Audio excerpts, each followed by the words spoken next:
Okay. Okay, welcome this afternoon to our continuing series on History Chats. This is our continuing series on a variety of smaller episodes in Marathon County history. And today we are welcoming Ben Clark, who is going to be speaking on ticket hospitals and early medicine in Marathon County. We're going back to the logging days of early Marathon County history and Wausau history, learning a little bit about how we dealt with medicine in those early days of our history. So with that, Ben is going to tell us a little bit about our ticket hospitals. So go ahead, Ben. Welcome. Yeah, cool. Yeah, so today, as Gary said, we were going to be talking about the ticket hospitals, which was an early way that we got medical care here in central Wisconsin, which we don't normally have the opportunity to do. Not to jump to the actual hospital creation, we usually start at the beginning here, but the actual first hospitals that get started, the first hospital that we have here in Marathon County doesn't happen until the mid-1880s. And when you consider that Marathon County got created back in 1850 and that there was the early settlement here, as early as a decade before that, that takes quite a while for that to happen. It's about 30 years of people being in the area before we had an institution dedicated to providing medical care. So with that in mind, the question might become, well, why is this? And partly it has a lot to do with the fact that, lumbering industry is what brings people here. There's not necessarily a large community in central Wisconsin until maybe the turn of the century that would support a hospital in the traditional sense. Instead, a lot of the workers that came up here were here to work in the lumber industry, of course, which is very, very important, and one of the reasons that Marathon County exists in that way, or to work as seasonal hands on a farm or on other sort of jobs. Even the people that were here into the 1860s and 70s, when we are creating a community here, when we're having schools and churches and businesses that aren't dedicated to the lumber industry specifically, we still don't really have the population to support a hospital. And sort of the alternative that you had, we had doctors that had come up. Dr. Thayer comes up in 1850 or so, and over the next 20 years or so, we have, maybe half a dozen people who come and go, physicians to provide medical care. However, it's not really the same. They have an office on 3rd Street in Wausau where you could go to get seen, and they'd pack their equipment into a doctor's bag and do house calls. But if you really needed to get seen, if you were unable to get there, and especially if you were one of these lumber workers who didn't have a home, that they were living in a boarding house someplace, right? What they would do is they would take you to, maybe if you got, let's say you got your leg shattered in a lumber accident, tree falls the wrong way, they would take you to a place like Forest House, which would be one of these boarding houses. And there, it would just be made comfortable as they did the best they could to keep you, healthy and alive or recovering. The proprietors of this institution, the Singles, Charles Singer was apparently a very gifted at setting broken bones. So you'd take him to him and he'd crack your leg back in place so it healed correctly. And then his wife, Elizabeth, was apparently very good about being a very motherly, naturally woman who would at least keep you comfortable as you recovered, or as the case might be, you passed if you were not unable to recover. Which, this is nice. It's nice that they had this and they provided the service, but this isn't really the same thing as a hospital in the same way. And again, the main reason why we don't have a hospital at this point is hospitals are expensive. They're expensive buildings to build, the equipment that you use to build it, or to do the medical care. And then also, doctors are expensive. If you're gonna try to get somebody to relocate to the middle of nowhere up here in the Northwoods in the 1860s and 70s, you gotta make sure that there's some money available to pay them. And that's at the height of this is what John Waterhouse, doctor, who in the late 1870s graduates from the Electric Medical Institute of Cincinnati, Ohio, which is an institution, basically a teaching school. It's a fun name to say, though, the Electric Medical Institute of Cincinnati. And it's going to keep coming up a couple times over the course of this discussion here. But yeah, he gets finished with school, and he looks at the situation and says, maybe there's a model here that might work. And so he thinks of this model for the ticket hospital. So the idea was a hospital that was conducted on the business principles and kept up in good shape might be able to return a reasonable income from the sale of tickets to the young men away from home, working in the woods and elsewhere, who, when taken sick or laid up by an accident, would thus be provided a place for all the comforts of home would be furnished them. Of home. So basically, again, kind of the idea of this being a dedicated place for these guys to go. And there's a couple things in here. Both we're providing a hospital, right? But the way that he's doing it is he's talking about selling tickets, and this is kind of a help me and I'll help you situation. If you want your community to have a hospital that can help with the keep people healthy, well, if you help us by buying a ticket ahead of time, then we can finance it. So what does a ticket actually mean? Basically, they would send agents out to the lumber camps, to the workhouses, to the community around them. And they would say, the agent would approach the workers and say, hey, at some point in the next year, you might get sick. If you get sick, if you get hurt, if you need medical care, wouldn't it be nice if you had some peace of mind to know that you would be taken care of? If you buy this ticket, and they would here's a ticket from a later era, but it kind of gives you an idea of what it looked like. You buy this ticket, the cost varied over the years, maybe $5, $7, somewhere like that. But for $5, you would have the peace of mind that at any point in the next calendar year, if you get sick, you can come to one of our hospitals and get seen by a doctor for free of charge, as many times as you need over the course of that year. And so basically, this is the way they financed it. It allowed them to get the money raised ahead of time, and also allowed them to reach new people and to finance hospitals. And so he sets up his first hospital in Bay City, Michigan. One of the people that he brings over to help run this hospital, this ticket hospital, was a colleague of his from the Electric Medical Institute of Cincinnati, Dr. David Asham. And Asham is going to go off and start his own branch of the hospital, which is going to be actually in Stevens Point. Stevens Point and Bay City provided sort of this thing. At this point, they kind of created a overarching, this wasn't just his own hospital, this was actually part of a network, as it were, which they called the Michigan and Wisconsin Hospital Company. After about a year, this is about 1882, it's in Stevens Point. He goes off, leaves the hospital in the charge of the Trevitts, who we'll talk about in a second, and goes off to Eau Claire, where he starts another hospital. And by 1884, they end up changing the name of the organization to the American Hospital Aid Association, previously the Michigan and Wisconsin Hospital Company, because they had also set up hospitals in Minneapolis, Minnesota, and also one in Reed City, Michigan. So at this point, you have this institution, you have all these hospitals in various places. One of the advantages here is many of the people that they were selling these tickets to would not necessarily have been rooted in one place for very long. Maybe you have a job, for the summer and fall helping out some farmers near Eau Claire, but maybe come the winter time, maybe you get a job and you have to head over to central Wisconsin or Michigan to work in the lumber industry or something else. Like you would have to carry over your plan, as it were. So yeah, what does this actually look like though? And again, from 1884 or so, 85, this is an advertisement that shows a little bit about what they were providing.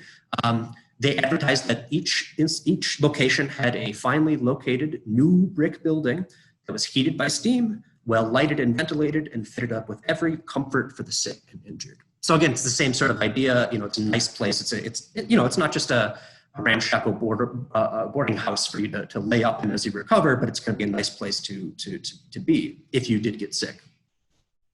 Also, they had a medical doctor on hand, not just a medical doctor. Okay, they had a dispensary, right? They had a druggist nearby, and the drugstore, the druggist would provide medicine, which tells us that this isn't just, again, Charles Single setting your bone and Elizabeth Single keeping you comfortable. They're actually providing some medical care that's more than just, put a nice bed. I would say that in the 1880s, today we would not use any of the stuff that they were prescribing. I don't know what druggists would have provided, but this is certainly the sort of the dawning of the age of the patent medicine, the snake oil salesman stuff that was, give your baby some of these, this to get rid of his colic. And it turns out, well, there's opium in there. Maybe that's not something we want to do. So, but at least it shows that they're providing more medical care. And speaking of which, one of the other benefits is they had a elaborate system of baths, cold, hot, cold, electric, Turkish, etc., which were free to all ticket holders. So again, it's part of the sort of way that they treated people at this point. A cold bath or hot bath might kind of help align you, or I'm not specifically positive what they were doing. I don't know what the electric bath would have been. I would imagine it's not something you want to try at home. Maybe part of this attempt to try to use electricity in medical procedures in some way. But the other thing here, of course, is that, if you're working in a lumber camp or on a farm, having a chance to come to Wausau and have a nice hot bath, there's hygienic reasons for doing this as well. So that's the hospital, right? As I said, we'll talk about the Trevitts. The Trevitts had been, again, friends of Dr. David Asham's. While all three of them attended the Electric Medical Institute of Cincinnati. They had worked for a little time elsewhere, but had been brought up to Stevens Point to help at the hospital. And after he leaves, they end up eventually becoming caretakers of it. So there's that hospital there. But in 1886 or so, they made the decision after a year or two of being in charge of the hospital that actually maybe it would be better to situate it not in Stevens Point, up to Wausau. So they moved the hospital up to Wausau. Yeah, there we go. The hospital would have been located on 2nd and Scott Street, sort of the northeast corner there. And there's a couple of reasons for this. On one hand, it allowed them to get better access to the lumber. As the frontier gets pushed forward, as we use up all of the lumber land here, the ASEs to get to stuff, a lot of the lumber kind of went further and further north as we get closer to the turn of the century. But also, Wausau was a nice, big, probably on par with the population of Stevens Point, if not exceeding that at this point, and was maybe better situated, perhaps even to get them into the Iron Ranges even further north. Eventually, though, and I should mention also briefly that part of the ticket model also included at this point around the mid-1880s, they added a mutual aid sort of ticket. So it was sort of like a deluxe ticket that in addition to, say, $5 to get seen by a doctor, if you paid us $8, then at any point in the next year, if you got sick and you couldn't work, they would pay you a stipend to help, take care of your affairs. So it's kind of like a workers' compensation / medical insurance / doctor plan. This actually, mutual aid societies were something that existed at this point, but the government actually looked into their finances and was concerned that maybe this was some sort of scheme or, that they're defrauding their investors. But it was in the up and up. That would not necessarily bring down the aid, which apparently in, I think, 1890, he ended up suing the whole system in the courts for back pay for about $600.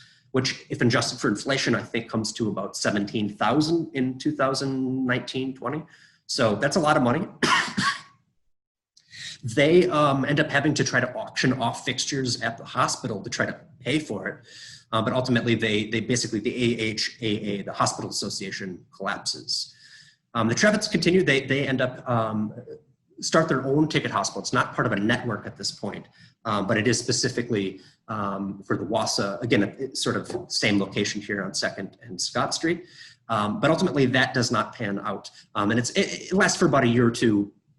The important thing, not necessarily that hospital, but the fact that in part that hospital, they bring up a guy named Dr. Douglas Sauerherring, who did not, as far as I know, attend the Electric Medical Institute of Cincinnati, and a variety of other places that he went. But he was a well-respected doctor in his own right, and a surgeon, and he ends up kind of picking up and starting his own hospital in aftermath of the Trevitts failing, which is going to be a Riverside Hospital.